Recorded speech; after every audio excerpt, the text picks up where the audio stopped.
गुजरात में गंभीरा ब्रिज मुनहदम हो गया।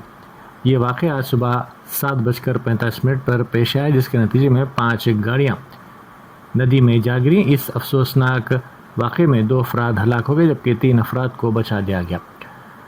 हादसा किसी पेशगी इंतबाह के बगैर पेश आया, जब 2 ट्रक, एक पिकअप वैन और दीगर गाड़ियां पुल के साथ ही नदी में गिर गईं। पुल के गिरने के फौरी बाद मुकामी देहाती वहां पहुंचे। बादशाह पुलिस और इमदादी टीमें भी पहुंच गईं।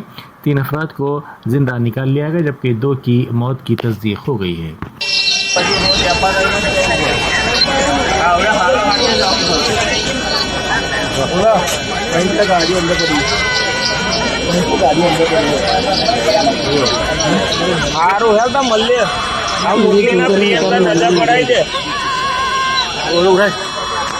માછી આવે છે એ પાત્રા છે બાઈક થઈ જાય એવું નહીં આવે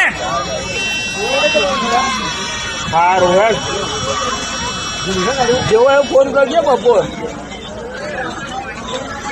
બાર થઈ ગયા બી દેખાય આટલા ઉપર રહી ગયો એ ભાઈ નીચે આગળ ખાડો